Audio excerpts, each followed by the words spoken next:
If you had to introduce yourself without mentioning your job, what would you say? Yeah, I'm gonna say that I'm Egyptian, have Kuwaiti. My mother, she's from Kuwait, and my father from Egypt. I was living in Kuwait for 24 years, and I lived in Egypt around 3.5 years.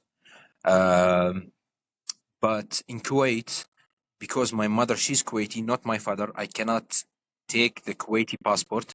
And even if I want to go to Kuwait, I need a visa. Yeah. So illegally, I'm just Egyptian, but I was living 24 years in Kuwait, and my Arabic accent, it's a perfect Kuwaiti accent. And when I go to Egypt, they don't believe that I'm Egyptian. So in Kuwait, like the government treat me as Egyptian, and when I go to Egypt, the government, okay, they treat me as Egyptian, but the people, they treat me as Kuwaiti. How was it growing up in Kuwait? Just to have a bit of background, in what kind of environment did you grow up in, and what kind of kid were you? Yeah, when I was a kid, I was in a school, 98% Kuwaitis and just a few other nationalities, like because it's a government school. Uh, and I never know that I am Egyptian until I was 7 years old. Whoa. That was shocking for me. Yeah. And my teacher in my school, she told me, Yusuf, you are Egyptian. And I said, no, I'm Kuwaiti. And she said, no, Yusuf, they write you are Egyptian. And I'm shocked that, what? I'm Egyptian. I'm not Kuwaiti. I thought that I'm Kuwaiti just because I'm speaking in a perfect Kuwaiti accent. And my mother, she's Kuwaiti, so I thought that I'm a 100% Kuwaiti. Even I didn't think about it. I know my father, he's Egyptian, but I thought because I'm just speaking a Kuwaiti accent, so I'm Kuwaiti. And when I grow up a little bit, when I was 8, 9 years old, my father, he took me to starting playing sport, which was very good for my childhood. And I was playing. I was going to swimming training as swimmer, and after that I played a boxing. And my father, he was always pushing me this side. But when I was 13, 14, like I start to decide my destiny, and I choose to be a photographer. And in 2013, I think I bought my first camera. Why didn't you know that you were Kuwaiti? Your parents didn't tell you anything. They think that I know it, but I didn't know it. Even I didn't think about it if I'm Egyptian or Kuwaiti. I never think about it. I just like normal kid, like just thinking about toys and playing football and doing some things. I never think about it if I'm Kuwaiti or Egyptian. So you would say nowadays you still feel a Kuwaiti. You don't feel Egyptian. For the people, I feel more close to Kuwaitis, like because the same accent, I can understand them 100% more than any other culture. And still, I understand Egyptians too, because still my father, he's Egyptian, my cousins Egyptians too. But I wasn't close with my father's cousins from my father's side, and also Egyptian culture. It's very famous in all Arabian countries. So I can watch movies in Kuwait, Egyptians movies. So I learned also about my culture. And we are playing in my home. We are always watching Egyptian movies. But if I was born in Egypt, I don't think I will learn too much about Kuwaiti culture, because Kuwaiti culture, like there is not too much movies showing in Egypt. And about feeling home, if you want to ask me where I feel my home is, when I was a child and teenager, and this time I was feeling Kuwait is it's my home. Like if I work in Kuwait, I need a visa, working visa, and things like this. So I'm starting to feel a little bit not at my home, not 100% my home, but because my friends and because my accent, that's giving me feeling at home as, let's say, 80%. But when I go to Egypt, I feel good that um legally I'm 100% Egyptian, but people still treat me treat me as Kuwaiti.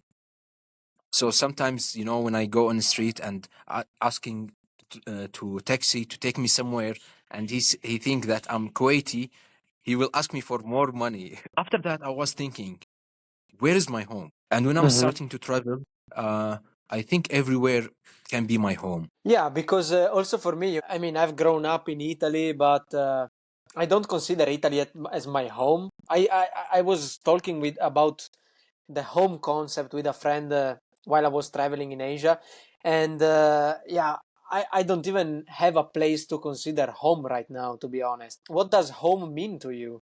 I mean, is it a physical place or is more something about people or how you're feeling? How would you define it? I think home, first thing, you need to know the culture of the people, the first thing to feel home.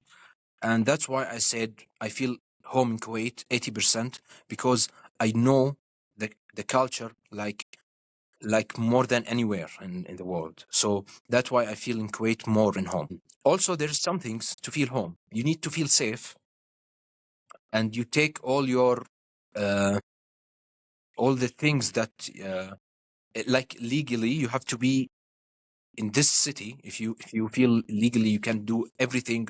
Like for example, if you want to buy house in the city, but if you can't buy this house because you don't have the passport or the nationality of this city, so sure you will not gonna feel home. So it's giving you more uh, feeling that's my home.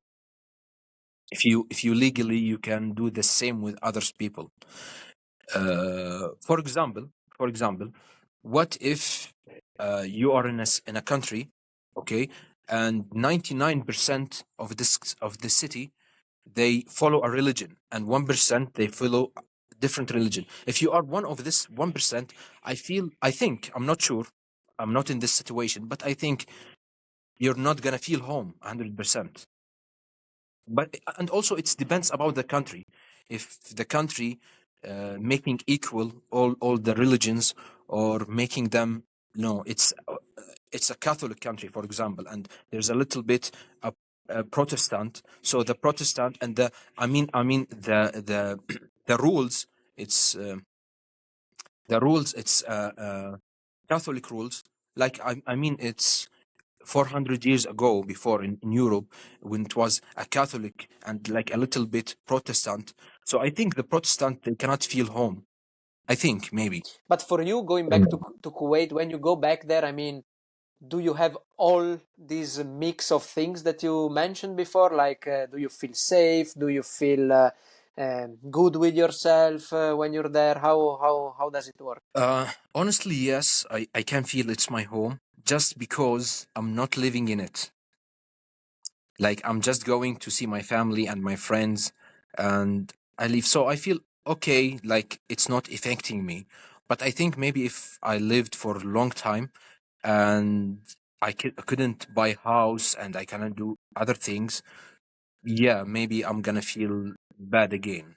But now, when I just visited for a few days, it's fine for me, and really, I feel good in these days, and I can relax. Okay.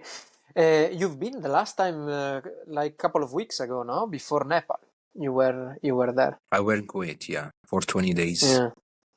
Yeah. Yeah, I'm still thinking because I had to come, no? You remember I had to come in April, but yeah. I I just I want to had I say had that, to go home at the end, but I'm gonna come.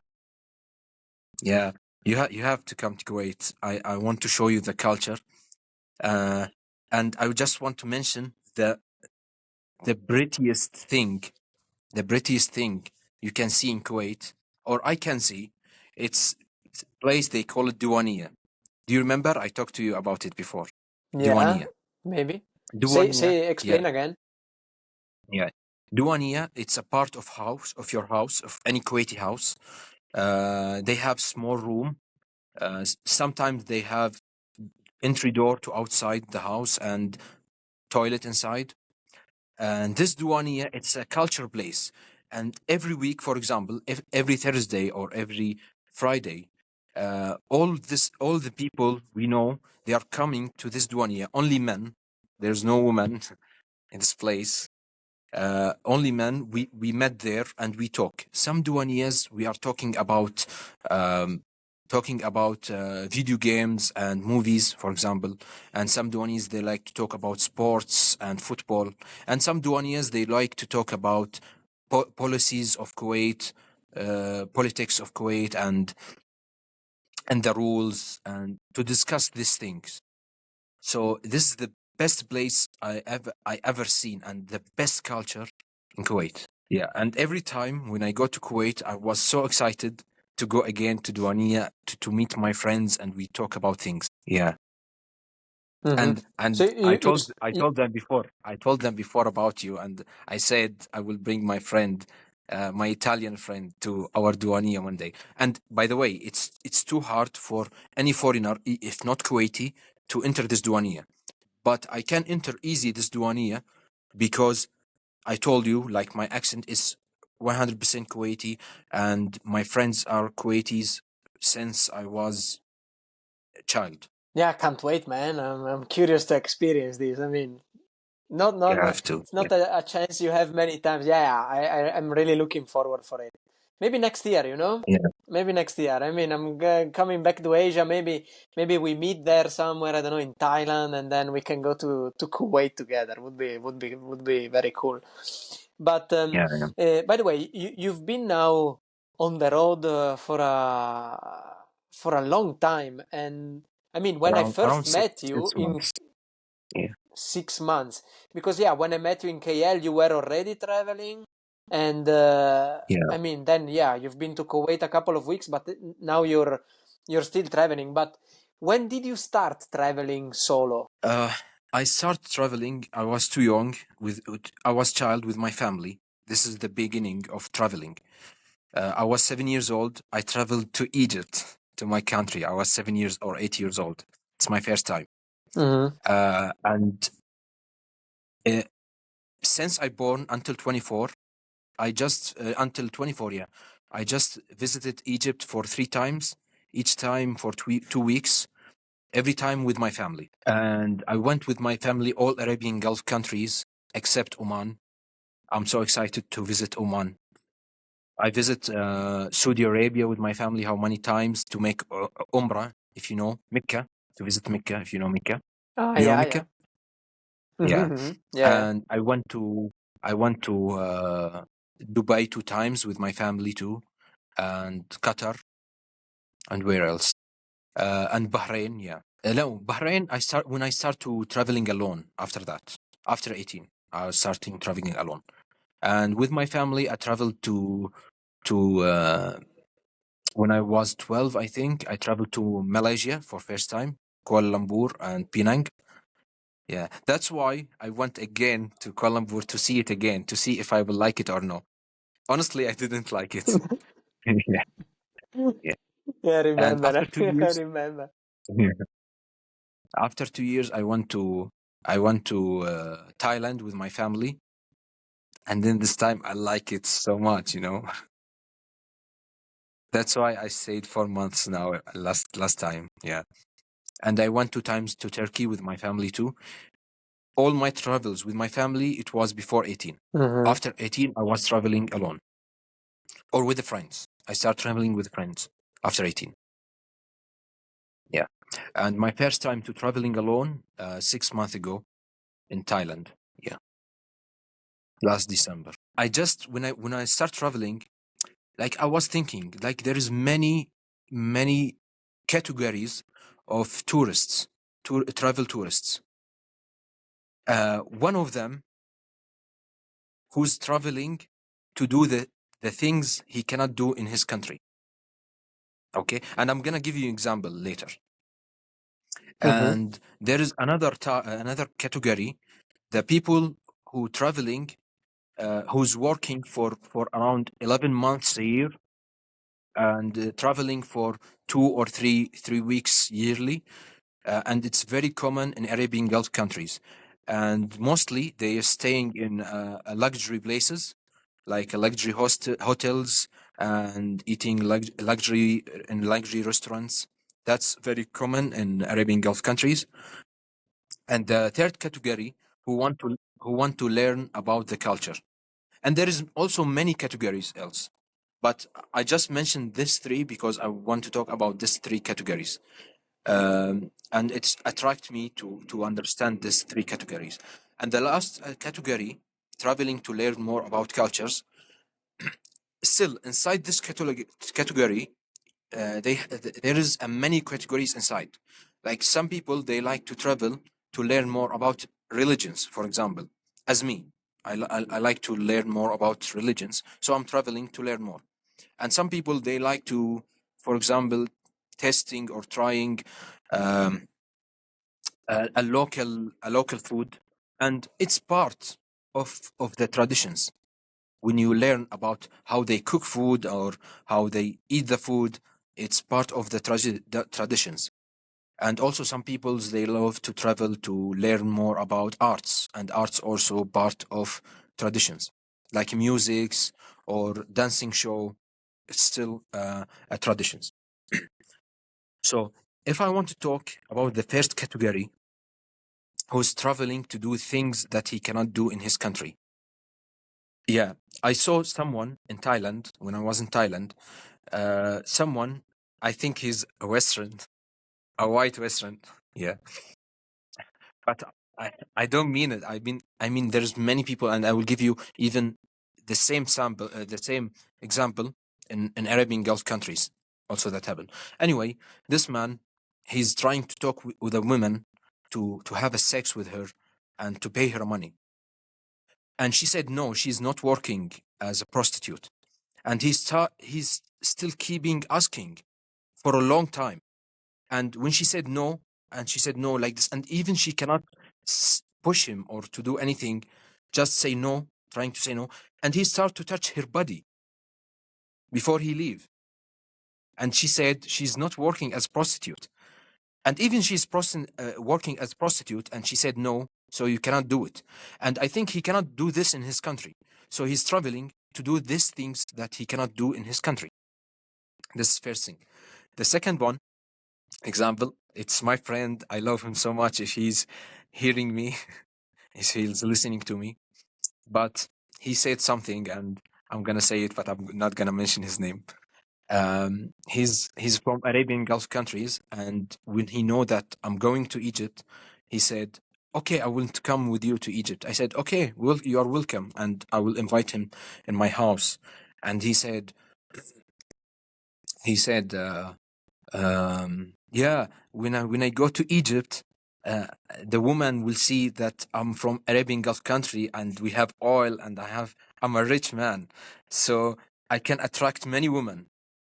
And I was like, oh, should I invite him to my house? you know?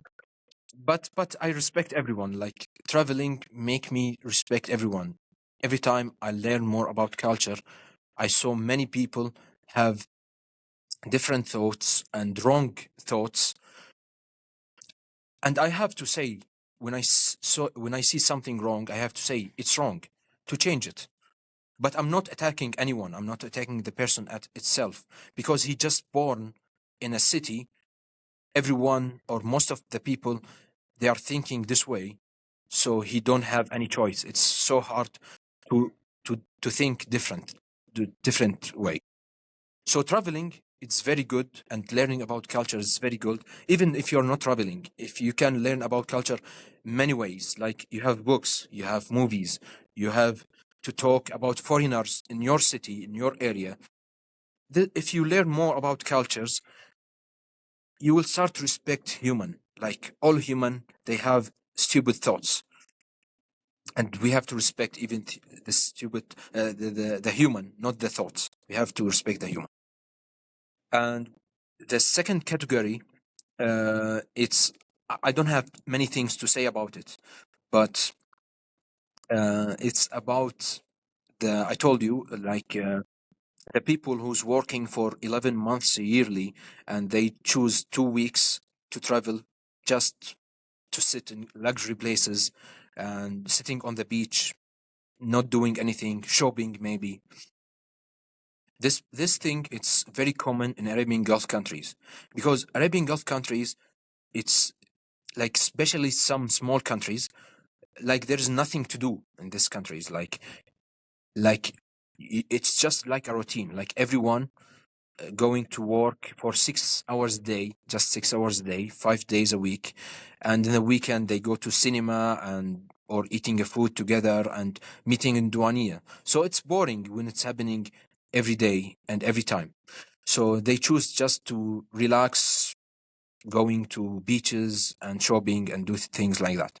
I don't have many things to talk about this category. And the category to talk about culture, I told you there's many categories inside this category, like learning about religions, arts, testing and trying local foods.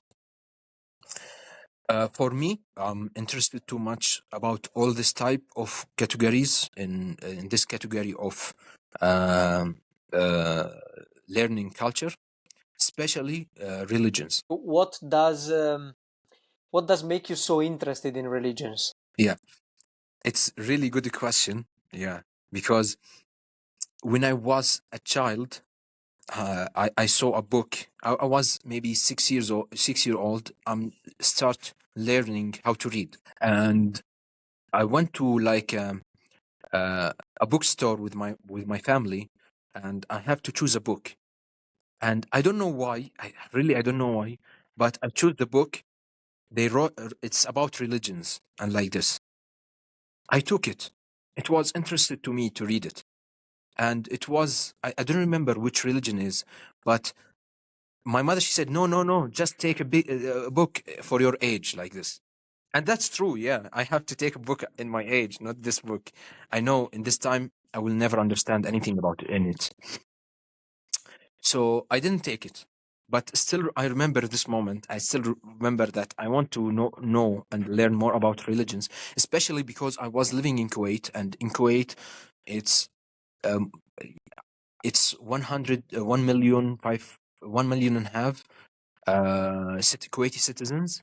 All of them, they are Muslims except 150. So 1.5 million Muslims except 150 citizens are not Muslims. And I noticed that I didn't know about this thing before. I know it when I was 13 years old, around I think 13 or 12 years old. My father, he told me, yes, there is a Kuwaiti Christians. I said, really? I never saw them. I never saw them. So I was so excited to know more about them. And when I get old, I was thinking to make a documentary about it too. Anyway, I was starting to search.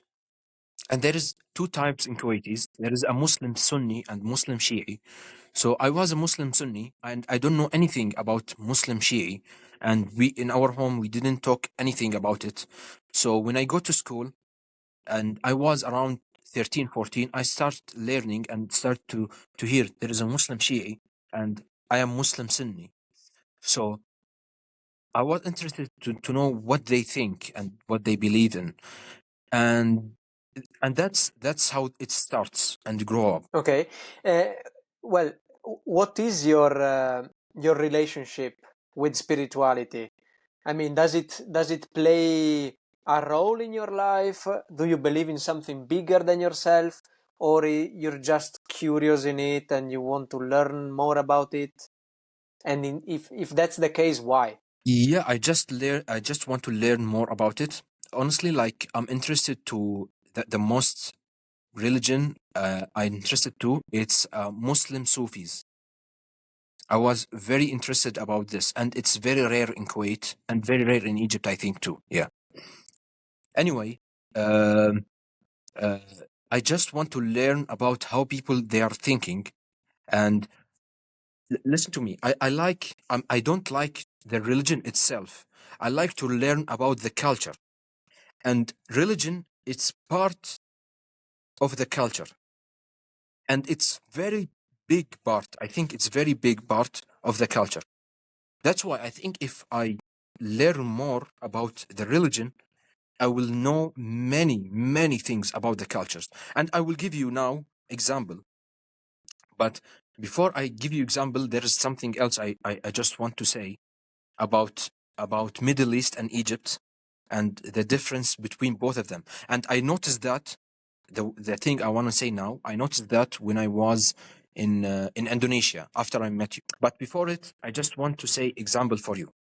You remember I told you before that people in Middle East, especially Arabian Gulf countries, they do respect the Western white man more, and they give him a value more than themselves, and they see, oh, he's a white man, you know. And you know, even even when I go back to Kuwait this 2 weeks, and I told my friends like what I did and like this. Honestly, when I'm traveling, I like to meet more the locals, but it's okay to meet even other foreigners to learn more about their cultures. As you, when I met you, I learned more about you and your culture. Anyway, uh, uh, yeah, I told him that I met local people and who I met. I'm telling him stories, and I told him that I met you and I want you to introduce you to my to Kuwait and to see. And he said to our friends, "Oh, he met an Italians and a German friends and like this." I said, "Why didn't say oh he met Indians? Why you didn't say oh he met an a Thai people?" He's saying that just because he see them like there's they are high quality people or something. Okay, and I'm not judging him about that. This is his thoughts and what I believe in his thoughts, and maybe it's not true. I don't know what is his thoughts, but this is my beliefs about what he said.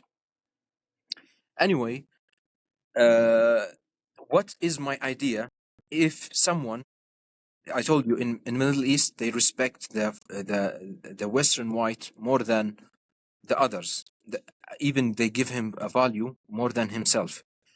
And I believe if someone if someone, for example, from Middle East, and he give a value from to someone, just he's Western white, just because he's a Western white, that's mean he automatically he will believe the for example the black man, he's less than him, less value than him, which is something very bad. But he didn't mean it, like he didn't mean it when he do this thing, but he's doing something really bad. And I give you another example. If you have a salary, for example, you have income 3,000, and someone else who have a salary 10,000, and someone third, he have a salary 1,000.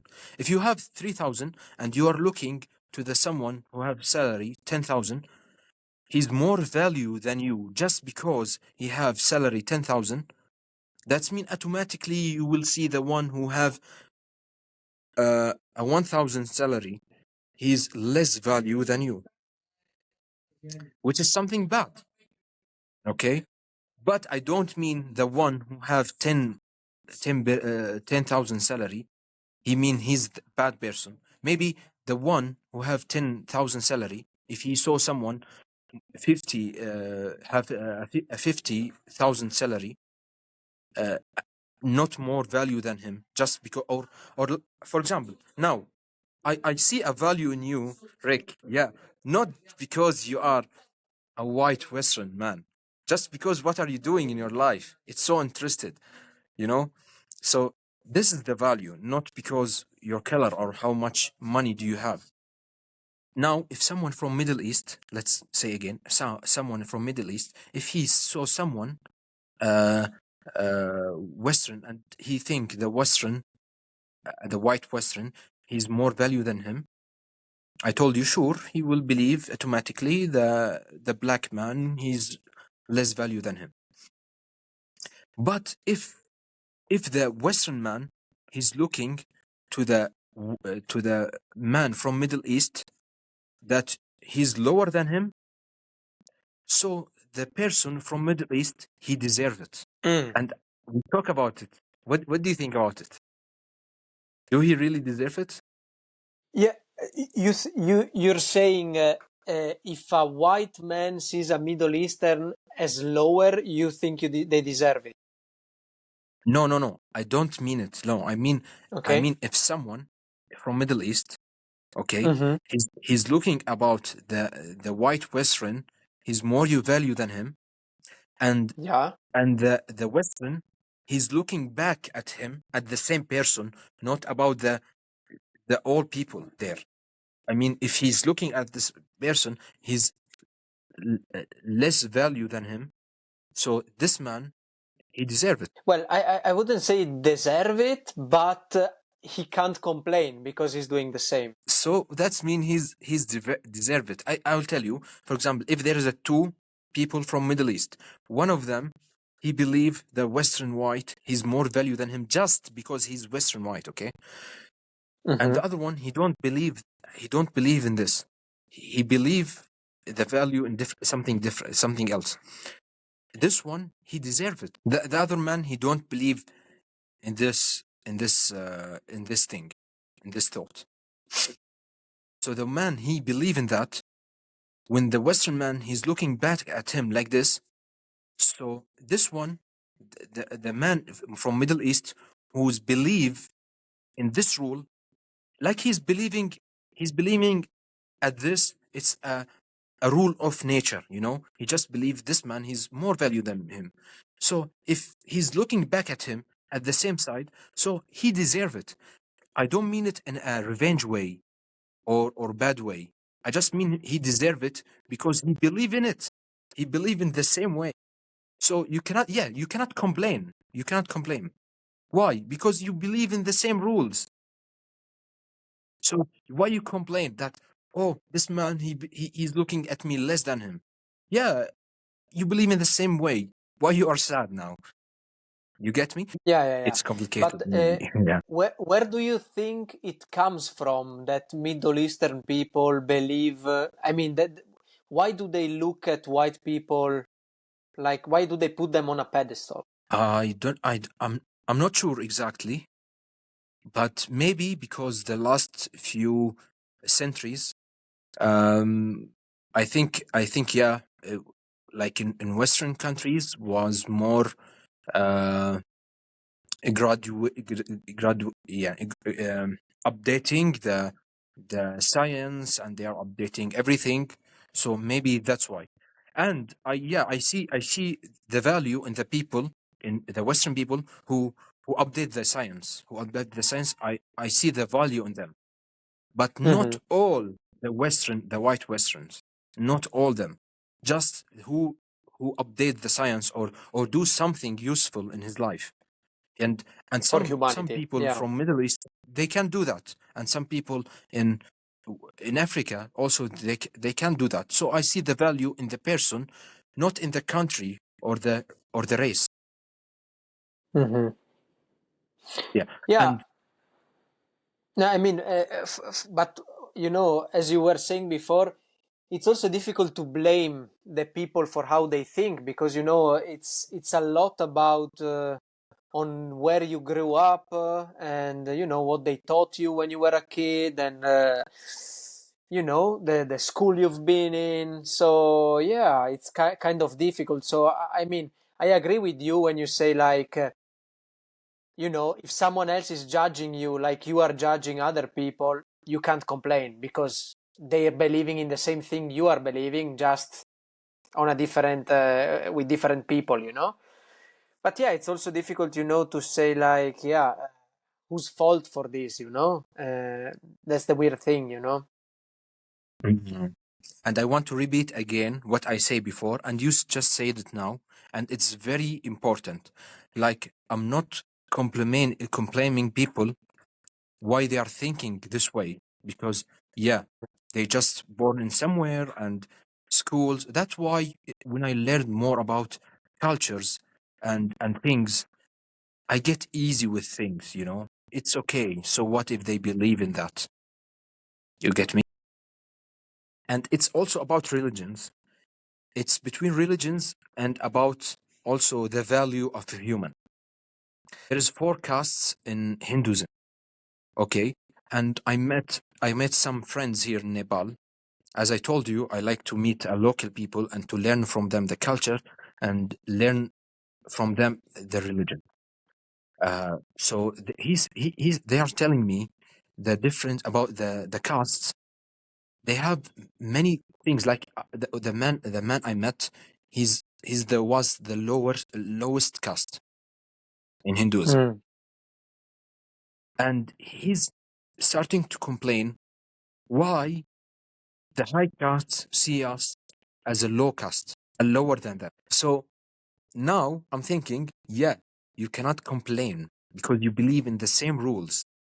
Mm. See, when I learned about religion, it's teach me something about the culture and about how they are thinking and how can I discuss and how can I talk with them, because religion is Mm. so important and affecting their actions, their thoughts, and many things. And yeah, and there's a thing I just want to say that I know it's like there's a girl, she was with us, she was half Indian and half Nepali, and she's saying the castes in Indians more strict about castes more than Nepal. Like many people you can see in India, the high caste cannot be friends with low caste, and maybe some people they cannot eat with them. But in Nepal, Mm. not that strict. But still, you cannot, if you're low caste, you cannot marry from high caste. If that happen, mostly they will kick you outside all castes, and you will gonna be outcast. They're gonna call you outcast. And in how many centuries before, when that happened and they become outcasts, they cannot enter the temples, the Mhm. outcasts. But so now, for example, you're in Nepal and you're studying about Hinduism, and if you go in a Muslim country, you study about that religion. But what's your approach to do this? Like you go. So first of all, that's the, let's say, the reason why you travel, no, to meet new culture and to learn about it. But how's your approach? You go you choose the place where to go, and then you just let things happen randomly, or you're going to specific places to look for specific people and ask about them. Like for example, now you're in Nepal and you spoke to a man that is of the lower caste. Are you also looking to meet people from the other castes, the higher ones, to see the perspective of everyone, or how do you approach it? Yeah, sure. I'm trying as possible as I can to meet everyone in the city. I'm trying to meet the young people and the old people. I'm trying, but not every city I can find this. Like I just trying, like I'm trying to meet the low caste and the high caste, and I met also high castes, and I'm trying even in Nepal. I think it's 80% or 90% Hinduism, but still I was searching about Buddhism in Nepal, because Buddhism in Nepal it's different than the Buddhism and in Thailand. So I'm trying to meet them also and talk about with them. And there's someone I met.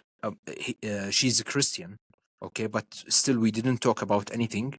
But I hope we can meet again before I leave Nepal, so I can talk about. She's a Catholic Christian, so I want to. If I met her again, I just want to talk, to make a conversation, to see what's is her point of view of her country and her culture. Yeah, it's not only about religions that I want to meet. No, I just want also to meet the young people and the kids and the old people. And by the way, I'm very interested to not only about religions. I'm interested to visit each countries I go. I'm interested to visit um, a wedding party, and wedding party. It's very good place to know about culture, because you can see food, you can see religion, and you can see many things else. Mm. And I went until now. I went how many weddings? I went 3 weddings. For 3 weddings, yes. I went a wedding in Philippines, a Catholic wedding, and I went to a Catholic wedding again in Bali, in Indonesia. And last time I went to uh, a Nepali Hindu wedding. And there is something still I want to mention about the castes here in Nepal. Something like, it doesn't shock me that much, but I know it's gonna be shocking for some people. Uh, about the high castes and low castes. You know, if someone who's low caste in Nepal, okay, and he want to buy house in high caste village. Long time ago, it was illegal, but now it's changed to be legal. Mm-hmm. So everyone think he can, because it's legal, so he can do it. That's not true. He cannot do it, even if it's legal. It's gonna be so hard for him. How?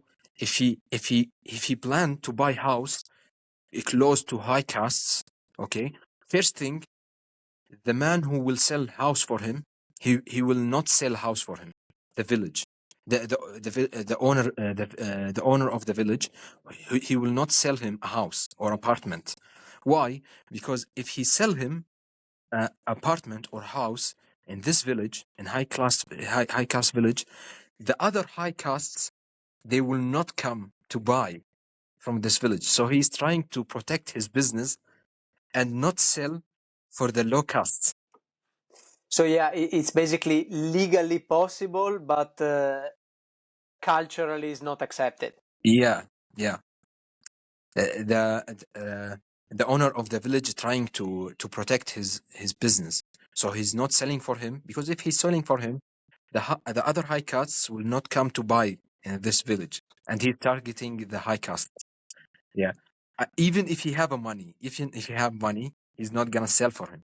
Okay, but what if, let's say, what if he sell for him? What's gonna happen? Yeah, what Yeah, if he then. sell for him? Okay, the people who's living in this village, they will, if they know anyone in the government, like anyone they know in government close to them, they will speak to him to trying to make his papers late. Okay. Yeah. So let's say the owner sell for him, and the papers, after a long time and after suffering, he did it, and he owned the house and he's living in the house. They will avoid, all the village will avoid to talk to him, and avoid, Mm-hmm. and even if they sharing festivals and things, they will not talk to him or share things with him, and trying to push him away. So it's too hard to do it. Mm. I will tell you why I'm not shocked. I will tell you why I'm not shocked about it. Because it have the same thing, the same culture in Egypt too. Mm. And I was shocked first time when I know it's in Egypt.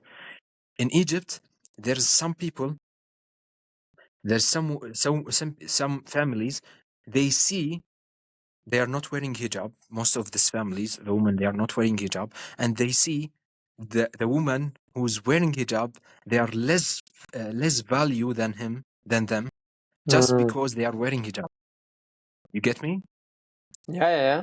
The some people who's not wearing hijab, they think the people who's wearing hijab, they are less value than the families who don't have members wearing hijab.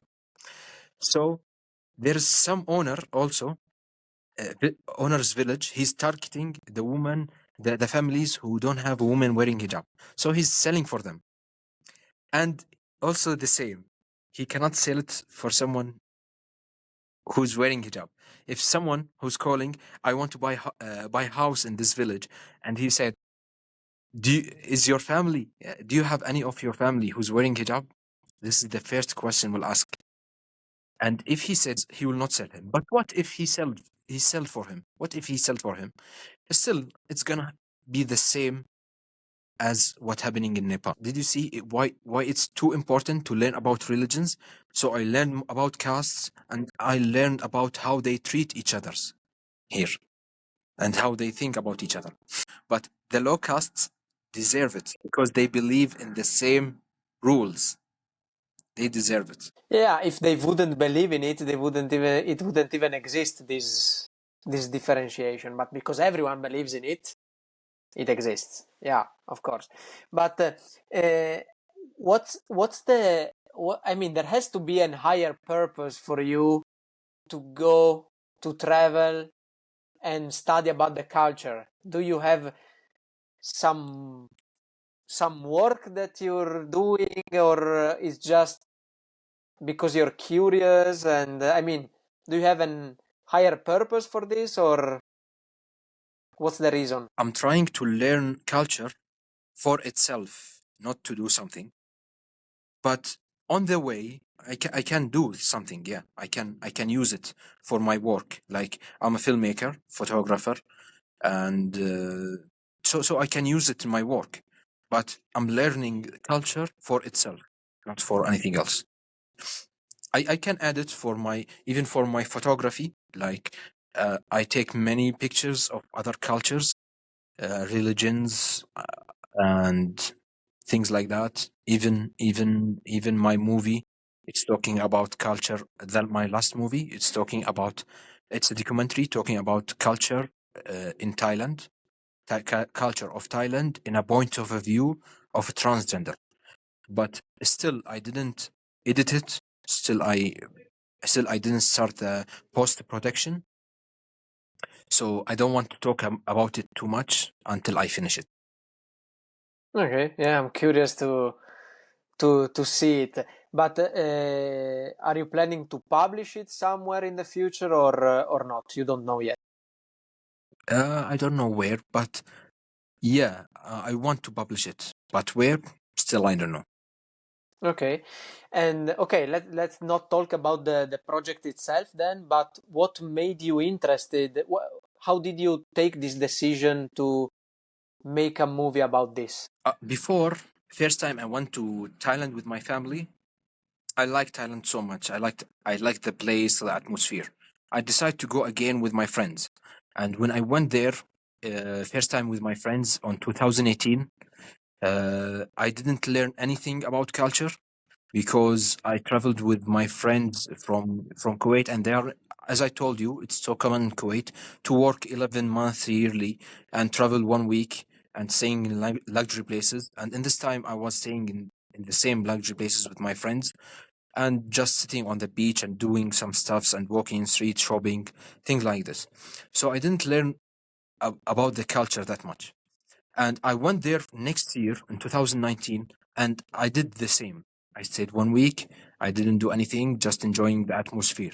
So last time when I came to Thailand, I decided I came how many times to Thailand, and I didn't learn anything about the culture.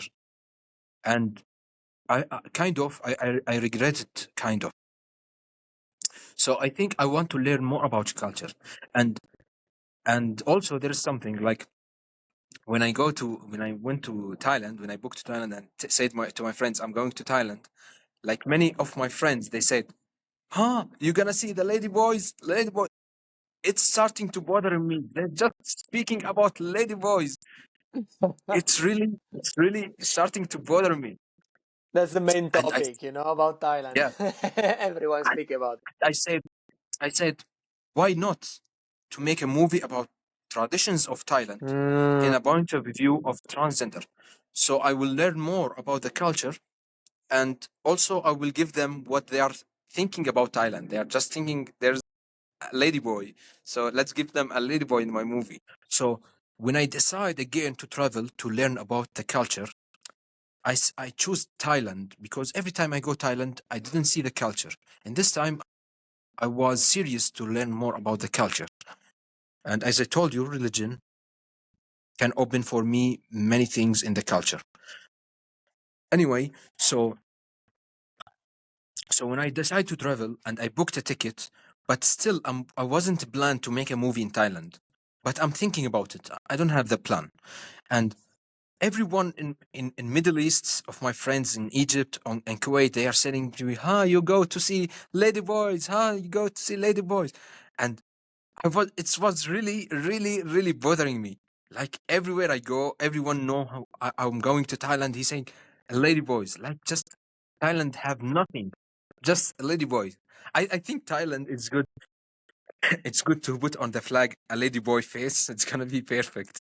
So I decided to make a movie about traditions of Thailand in a point of view of ladyboy, to give them what they want, and also to put the Thai culture in the movie. Now that you know Thai culture, what's interesting about it that keeps you want to going back again and again? The first thing about Buddhism in Thailand, it's very different than Buddhism in China and in Nepal and India, because I think it's the classic Buddhism, because the Buddhism here in Nepal and Buddhism in China and Buddhism in India, it's affected. It's super affected with another religions. Like many Buddhists here in Nepal, they are believe in India, they are they are believing in Hindu gods. Still, they are praying for Hindu gods. Okay, so it's affected with Hindu religions. Like it's becoming like a mixed religion like this. And also Mm. in China, it's mixed. The Buddhism in China, it's mixed with Taoism religion. Okay, so Taoism, it's a martial art and have a big philosophy also. So it's mixed. But in Thailand, but by the way, the Buddhism start in India. Okay, but in India it's mixed. But when it goes to Thailand trying to bring back the classic religion of Buddhism. So when I go to Thailand, I learn the real Buddhism. What is it? The pure religion. And Mm. I like to learn. I'm trying to learn the pure one, but still also Thailand Buddhism. It's affected with some thoughts. Okay, it's a public thoughts. It's still affected, but not that much in India as India and China. China, it's super affected with other religion. And I like to know the pure religion and the pure. For example, why I didn't enjoy Malaysia when I traveled to Malaysia, because in Malaysia there is many different races of human races of human, Mm-hmm. like a Chinese Malaysian and Malay, and have also the Indian Malaysians. So when I Mm-hmm. go there, I was confused which culture I have to learn. But when I went to Thailand, no, they have a specific culture. So I learn more. I can learn more. I cannot be confused. And also when I went to Indonesia, I learned the culture because it's a pure culture. They have a different culture. I learn it. I'm trying to learn it. And also here in Nepal. You get me? So Mm-hmm. I'm trying to learn the pure thing of everything. That's cool. That's After cool. that, that it's good to learn the mixed and the affected thoughts. But you have to start from the basis, from where the religion came from. Exactly. What's the more interesting country you've been so far? Thailand. Thailand is my favorite. It's not only about religions and about things. It's still in Thailand. They have also things that I cannot understand and things that I didn't believe in. Like I don't believe also in the Thai Buddhism and anything. No, I don't believe in these things. And but what I like in Thailand, it's it's good for tourists. Like you can find everywhere food every time. Uh, Night markets. I miss Thailand. I'm gonna cry, man.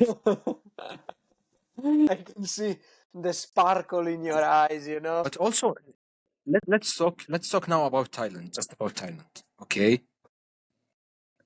Yeah. So in Thailand, if it's coming about religion, okay, so they have some affected things about the pure Buddhism, because it's not also pure Buddhism in Thailand. They believe in something, they call it a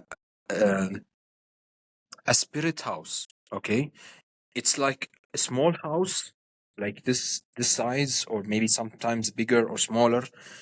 It's made of wood. Okay, and they put some statues of Buddha or some Hindu gods sometimes, and it's very rare to put Hindu gods, and they put it in every home, each home, Mm. and each store, to protect them from bad souls. And when I was in Thailand, I said to someone, why you put this? He said, protecting from bad souls. Oh, Yusuf, please don't come close to it. Bad souls will attack you or something. I said, oh, and if you put it in your house, it will bless you. I said, okay, I wasn't living in Kuwait and Egypt, and we never had this spirit house.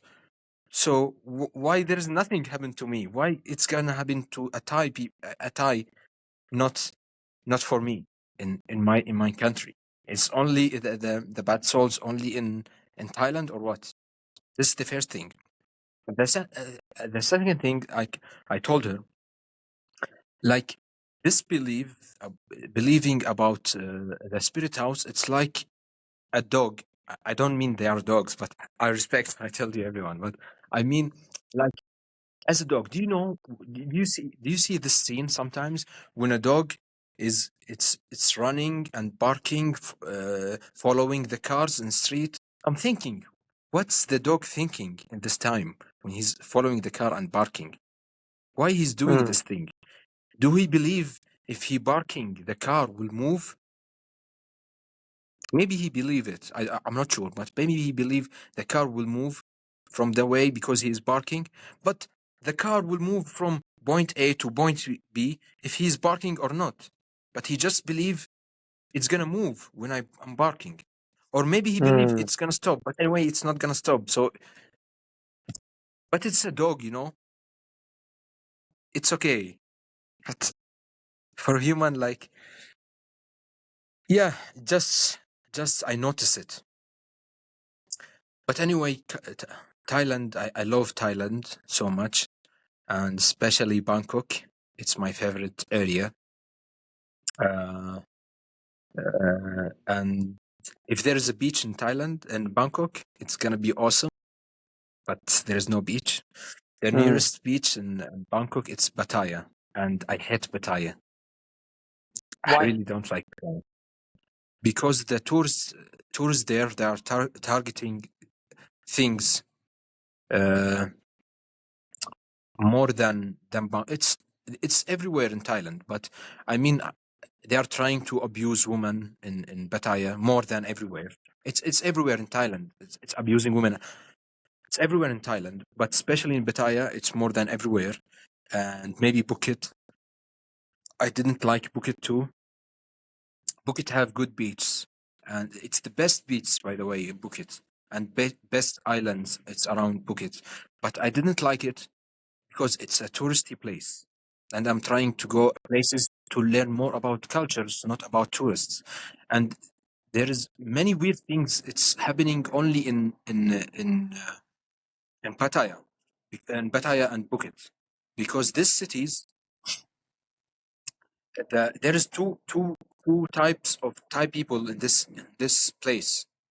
There's the people who's going to work there. They don't like some people. Some Thai people, they go who's working in Phuket. Some people, some local people, they don't like foreigners because they think the foreigners coming to Thailand just to abuse women and doing things like this. So they are starting to be aggressive with tourists. That's making Mm. and there is another type of of citizens who's in pocket, who love tourists too much because they are taking, they are trying to take money of them as possible as they can. Mm. So that's what I hit in touristy places.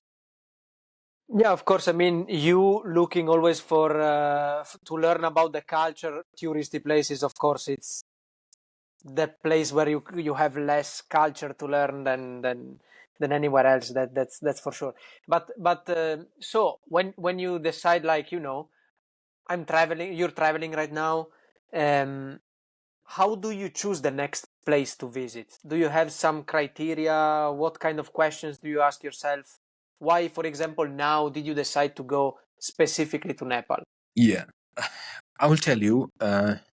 Now I'm trying to learn about the cultures and specific about the religions in South Asia.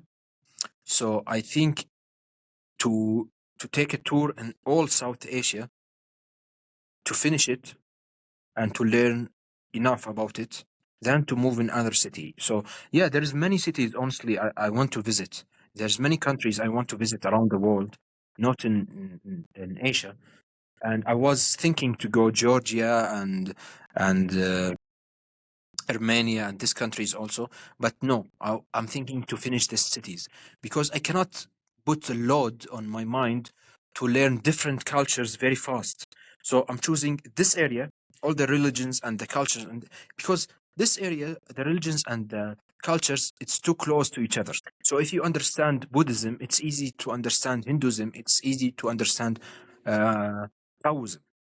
But if you go Mm. another city, another place, it's going to be very different, and I don't want to put this load in my mind to learn many different things in the same time, and also because it's too close to each other, so it's going to be cheap if I will move from the country to country.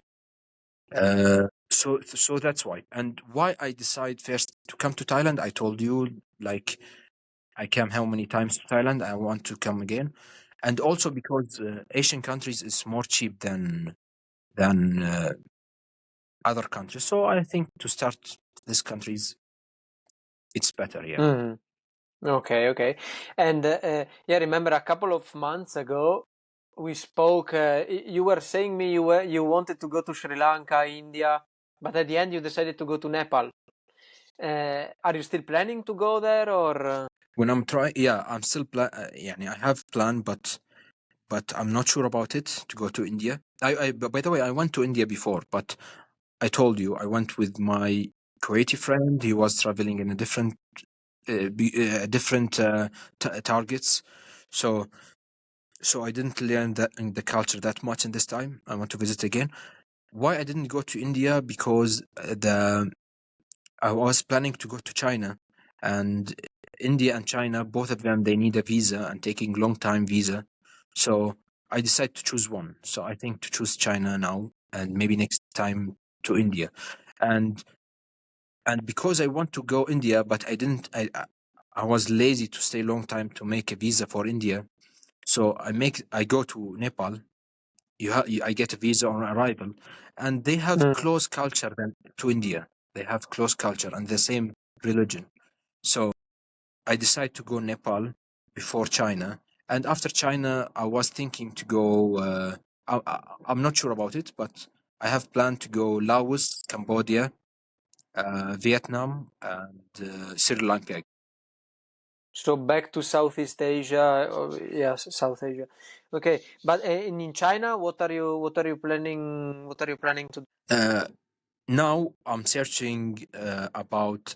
I know I met many people in China, by the way, from China, in Mm-hmm. Thailand and Malaysia, and they will help me to learn more about their cultures in China, and I asked them to find for me a wedding to see a wedding there.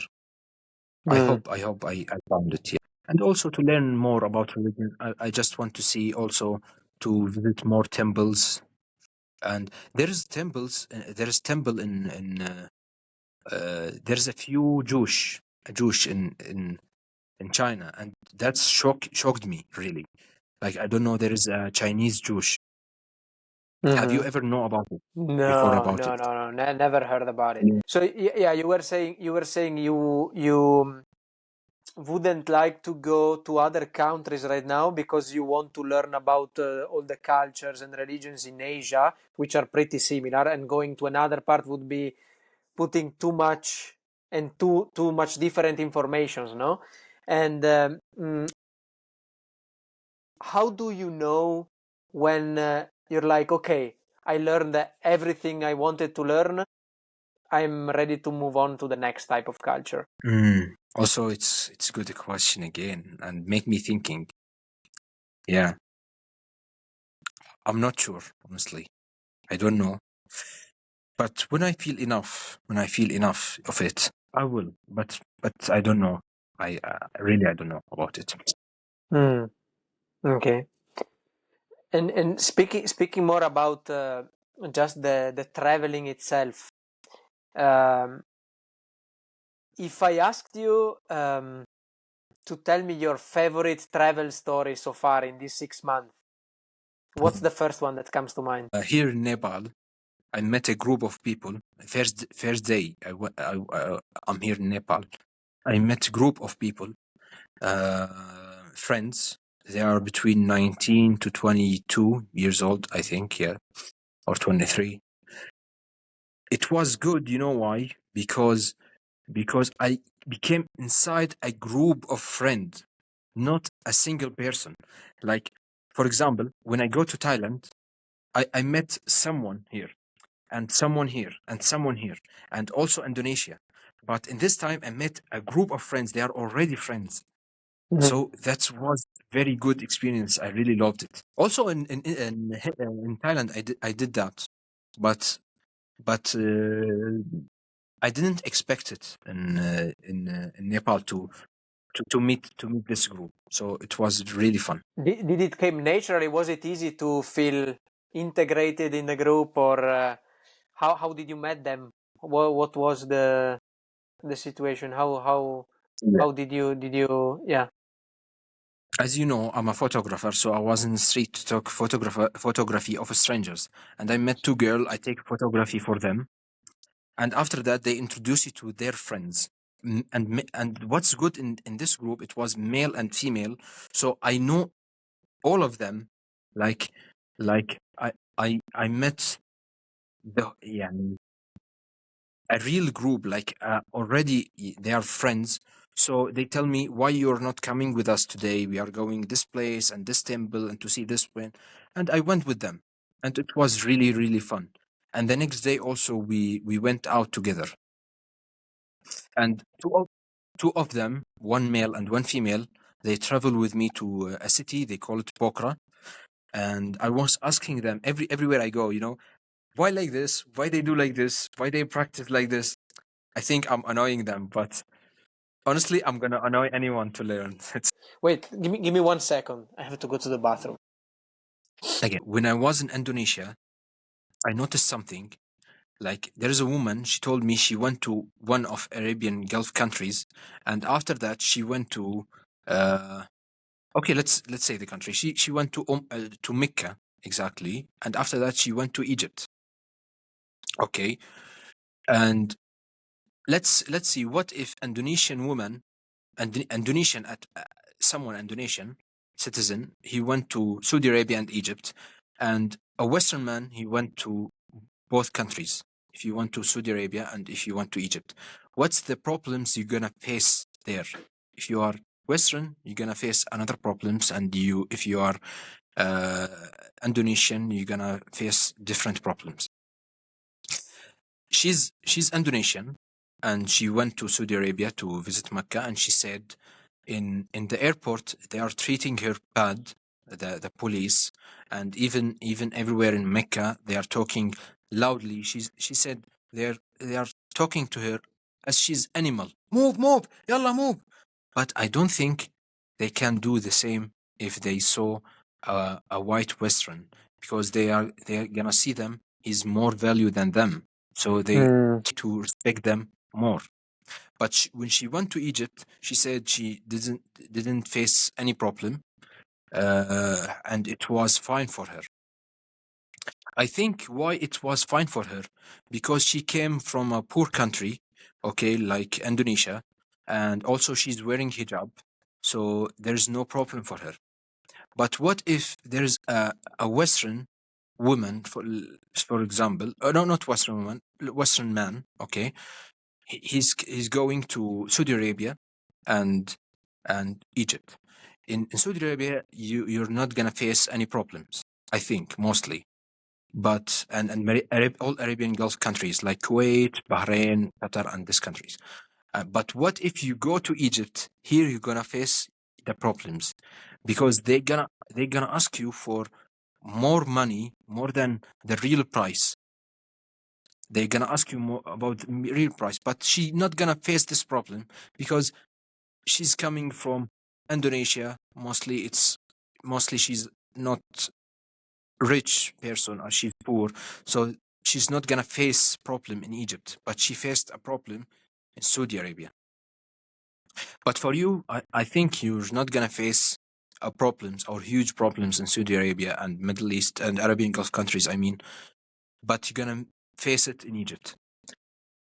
And As a she white man, was you mean? wearing, yeah, yeah. Why I mentioned that she was wearing hijab, and that's why one of the reasons she didn't face problems in Egypt, because in Egypt culture also they are strict about religions, and some people, not all of them, they, especially drivers, you can see them, and they can see them if she's a woman from China, for example, she's not Muslim, so she can do sex or normal. So he can ask her for sex. If she said no, also he can touch her body. And there's two videos, two famous videos I saw on Instagram. That's happening like this. They are trying to touch women's. Hi. They are trying to touch women's if she's wearing short or something, just because she's from China or another city, so maybe she can do sex normal. So that's why they are asking her for that, and they are not asking the woman who's wearing hijab. This Indonesian woman who's wearing hijab in Egypt, they don't need anything from her. That's why no one is bothering her. Like, she don't have money. They think that she don't have money, she's poor, and she's wearing hijab, so maybe she doesn't accept to ask her for sex. So that's why she's not getting bothered. But you gonna get bothered because you are Western white, so they're gonna ask you for money a lot. But I think if Western white woman, she went to Egypt, they also not gonna ask her for sex, but they gonna ask her for money, because they're gonna be scared of the government of her country. Yeah. So each place in Middle East and in Egypt, for example, and Arabian Gulf countries, they have different perspective about things. So that's why the problems that the Western man gonna face in Middle East, it's different than the others who gonna face problems in. Yeah. Mm. And you, as a well, you're an Egyptian, but you feel more like a Kuwaiti. But for you, did it ever happen for you to find in some countries some kind of discrimination in that regard, or? Naturally, I told you, like when I was in Thailand, especially in Phuket, like I told you why I didn't like this place, because it's touristy place, and peoples Mm-hmm. they don't like tourists, because they think tourists, they are coming just to abusing women there, so they don't respect some of local Thais. They don't respect the tourists. That's why, because they believe all tourists coming to Thailand to do this. First, I want to make sure I'm not talking about all Thai people. I'm just talking about this tourist city, the Phuket city. I told you I found two type of people: the type who don't like tourists, because they think the tourists coming to abusing women's there, okay, and and the other side, they like to meet tourists because they ask them for extra money and they pay them for extra money. And yeah, it's happening for me and happening for me here in Nepal. Yeah, and it's bothering me, but it's okay, you know. I just I choose to go to Nepal by myself, and I know there is a chance that will happen. So if something happened to me like this, so I cannot complain about it because I came to this country by myself, by my legs. So I cannot say why they did like this because I know there is a chance that to happen to me here. So when I come to Nepal a few days ago, I want to buy a figure of a Kali. It's an Indian god, Mm-hmm. and when I go to buy it from someone in the street, and he said he don't have it, he will take me to another store, and he take me to another store, and the other store he said he don't have it too, and both of them they come to me to take me to third store, and we found it, and when I asked them how much is it, they said for me it's $60. They even didn't tell me the price in rupees, in Nepali rupees. They said in a dollar. And say it's Mm. just $60. It's really too much for this Yeah. statue. Really, it's too much. It was a statue, small statue this size. Anyway, I said, no, no, no, I'm not gonna take it. Said, okay, it's said your price. I said, it's just 200 and they 200 rupees, and they said no, and they left, and I left out the store. This store, the third store, I left out. I'm waiting for this men to go out. And when the two men go out, I go back again to the same store and I asked, "How much is the real price of this statue?" And they said 650 rupees, and it's $4.5. And I said, "Okay, yes, I'm gonna take it." you know, but it's not bothering me that much because I decide by myself to come to Nepal, and I decide to go to Thailand. I decide to go to all these countries, and it's normal to face things like this. So I was ready for these things to happen. Mm. What is the most difficult country that you've been in these 6 months that you're traveling alone? What's the most difficult trip you've ever taken? Uh, I went to Nepal, Indonesia, Malaysia, Thailand. So I think Indonesia it's more harder because everything it's closed too early, especially in Lumbini city and Pokhara.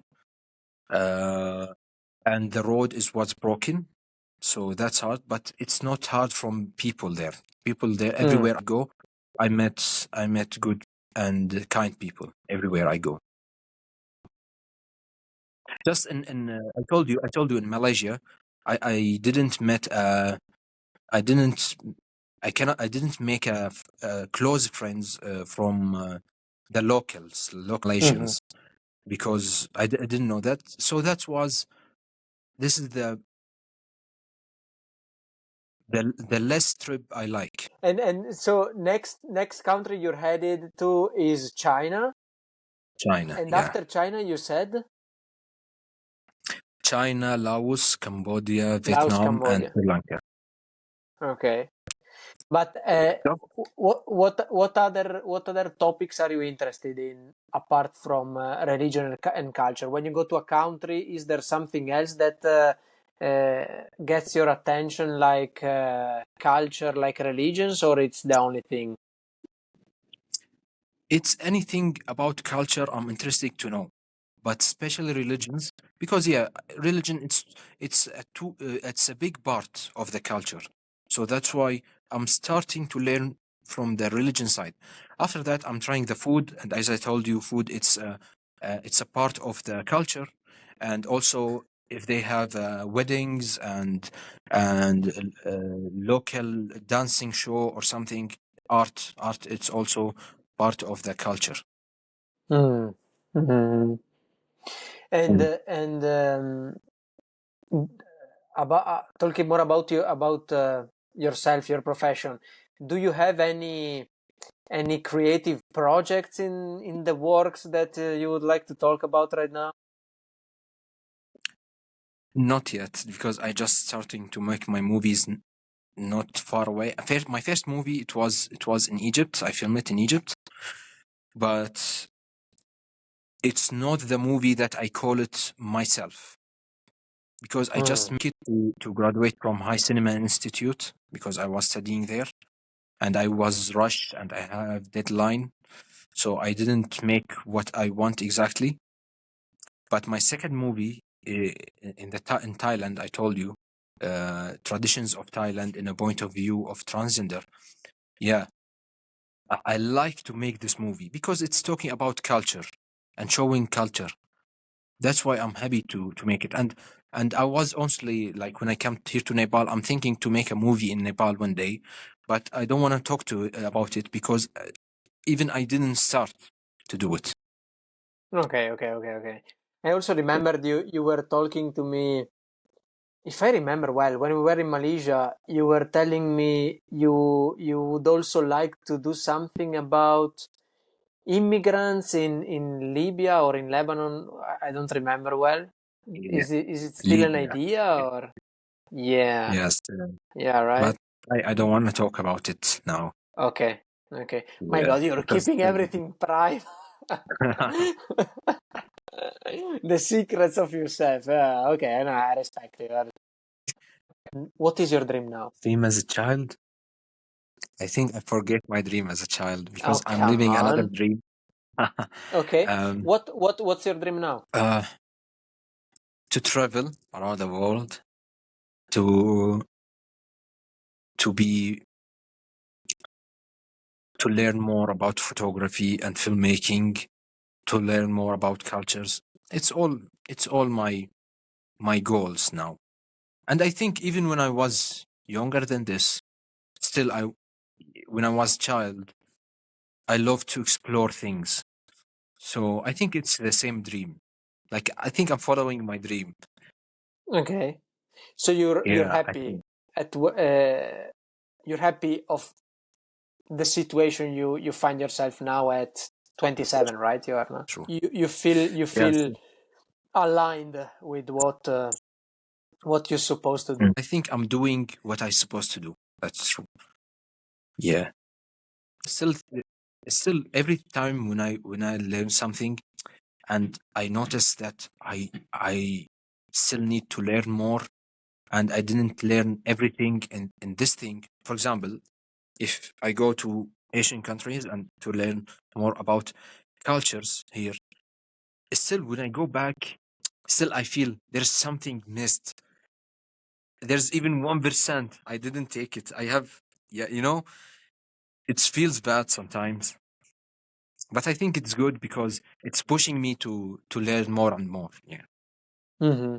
Yeah, I mean, you never finish to learn, but yeah, the weird thing about what you're doing and how you're doing it is that the cool thing, not the weird thing, is that you're doing it just out of interest, just out of curiosity, and not because you have like, okay, I'm going to learn about all these religions because I have this huge project in my mind, or maybe you haven't. You're not saying, but it's just because you're curious about it, and not because you have Yeah. something that you want to take out of it, right? Mhm. And in Indonesia, like, there's also something about religions. Okay, it's about uh, it's about Christianity. Like, I met two, and it's very rare to meet them. Yeah, I met two different people. They are both Christians, but one of them Catholic and one of them Protestant. Prostitutes. Protestants, yeah, Okay. and different time in different situation, but both of them from Indonesia. So when I was asked, I love to ask these questions, like, what about marriage? Can you marriage the? If I ask the Catholic, can you marry someone Catholic? Or I ask the Protestant, can you marry the Catholic? Or Catholic, can you marry the Protestant? And they both said no. And it's same religion, man. It's shocking for me also. It's why I thought it's easy. I thought. I thought No. it's easy, like Catholic, Protestant, and Orthodox. I thought before I learned about religions, I thought it's easy for them to marry from each other. Like, but some of them said no, I'm not gonna marry from Catholic or Protestant. But it's okay. I mean, but the same is for Muslims, no? Like one type of Muslim you cannot marry with the other type, or can you? Like you were saying me before about Sunni Legally and in Islam, they can. Legally in Islam, they can. But some people, yeah, it's accepted. But it depends about the city, the country. Like, for example, there's some situations in Kuwait they accept it, but I think in Iraq it's more hard. But I'm not sure. I'm not sure about Iraq. But I think there, because there is many huge problems between Muslims itself in Iraq. One day, I'm not sure if it's still have it right now, but still that's happened sometimes. Yeah. okay. And is there something else that you would like to talk about that I didn't ask you? I don't think. But I don't want to close and remember something. It's gonna be bad. Mm. And yeah, man, really, really thank you for being my friend, and I'm looking forward to see you again. I hope. Okay, I hope one day. bye, man. Yeah. Thank you. Bye. See you.